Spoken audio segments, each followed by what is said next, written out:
ایک دفعہ نبی کریم صلی اللہ علیہ وسلم بیٹھے ہوئے ہیں، صحابہ کرام آپ کے ساتھ، یہ صحابہ کرام کی مجلس ہیں، یہ نبی کی مجلس ہے کیا؟ صحابہ کرام بیٹھے ہوئے ہیں، نبی کریم صلی اللہ علیہ وسلم تشریف فرمائے۔ عبداللہ ابن مسعود قرآن بہت اچھا پڑھتے تھے جی، آپ نے فرمایا عبداللہ ابن مسعود قرآن سناؤ۔ عبداللہ ابن مسعود نے حیرت سے کہا اقرأ علیک وعلیک انزل، اے اللہ کے رسول قرآن میں آپ کو سناؤں؟ قرآن تو آپ کے اوپر اترا ہے، وعلیک انزل، قرآن آپ پر اترا، میں آپ کو قرآن سناؤں؟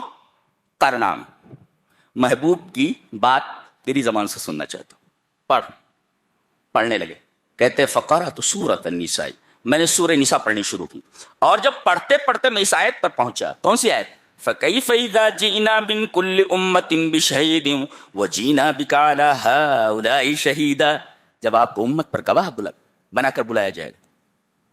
اب تمام صحابہ سر جھکا کر سن رہے تھے، سر جھکا کر عبداللہ ابن مسعود قرآن پڑھ رہے تھے۔ نبی کریم صلی اللہ علیہ وسلم نے فرمایا حسبک الآن، رہنے دو، حسبک الآن، رہنے دو۔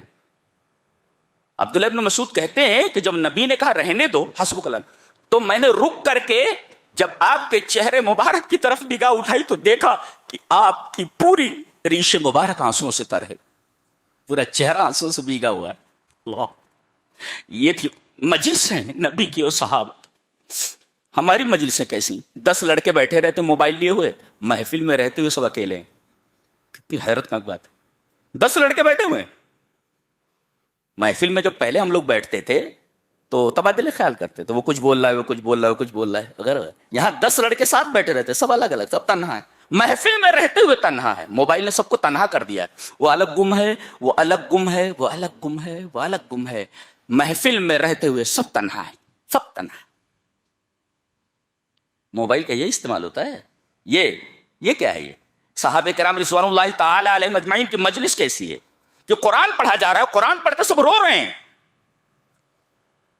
تو قرآن حکیم پڑھ کر کے آدمی روئے۔ کہتے ہیں کہ ایک شخص کو قرآن پڑھنا نہیں آتا تھا، لیکن اتنا پیار تھا اسے قرآن سے کہ قرآن سامنے رکھ لیتا اور انگلی پھیرتا آیتوں پر، یہ میرے اللہ کا کلام ہے، یہ میرے اللہ کا کلام ہے، یہ میرے اللہ کا کلام ہے۔ ایسی بھی محبت ہوتی ہے اللہ کے کلام سے۔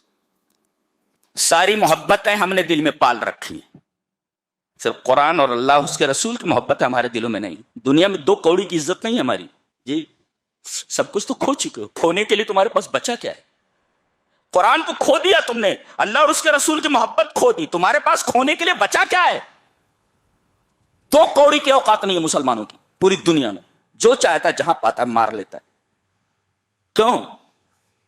تم نے تو دنیا کی محبت دل میں بسا لیے، اللہ کی محبت، رسول کی محبت، قرآن کی محبت۔ آج ہم اپنے بچوں کو سب کچھ سکھاتے ہیں سوائے اس کے کہ میرے بچے اپنی اللہ کی محبت اپنے دل میں بسا لے، رسول کی محبت اپنے دل میں بسا لے، قرآن حکیم کی محبت۔ اب تمام محبتیں تم نے دل میں گھسا رکھی ہیں سوائے ان محبتوں کی جن سے محبت کرنے کا حکم دیا گیا تھا۔ لا جوتے کھاؤ، کچھ بچا نہیں ہے تمہارے پاس کھونے کے لیے، سب کچھ کھو چکے ہو تم، اور دنیا میں 2 کوڑی کی عزت نہیں ہے تمہاری۔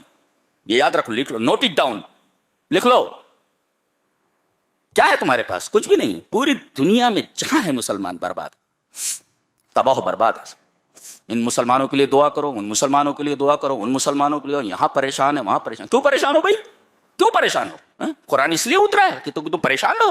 ما انزلنا علیک القرآن لتشقی، قرآن اس لیے ہم نے نازل نہیں کیا کہ تم پریشان ہو جاؤ، بدبخت ہو جاؤ۔ سب سے پیاری جگہیں مسجدیں اور سب سے خراب جگہیں بازار۔ یہاں بھی معاملہ الٹا ہے، بازاروں میں وقت زیادہ ہے، مسجدوں میں کم ہے۔ ہم کہاں آ گئے ہیں؟ کہاں کھڑے ہوئے آ کر کے دیکھ، کہاں کھڑے ہوئے ہیں، کہاں کھڑے ہوئے ہیں وہ دیکھو، اور کہتے ہو کہ ہم پریشان ہیں۔ کائے کو پریشان ہو؟ تمہاری ساری پریشانی تمہارے عملوں کی وجہ سے، کوئی تمہیں پریشان نہیں کر رہا ہے۔ تمہاری عادتیں، تمہاری حرکتیں، تمہارے اعمال تمہاری پریشانی کا سبب ہیں۔ کسی کو دوش مت دو، یہ پریشان کر رہا ہے، حکومت پریشان کر رہی ہے، تو نیتا پریشان کر رہا ہے، تو فلاں ٹیم پریشان کر رہی ہے، فلاں یہ صاحب پریشان، کوئی پریشان نہیں کر رہا ہے، تمہارے اعمال تمہیں پریشان کر رہے ہیں۔ تم اپنے اعمال کی طرف نظر کرو، تمہارے اعمال صحیح ہو جائیں سب صحیح ہو جائے گا، تمہارے اعمال خراب ہیں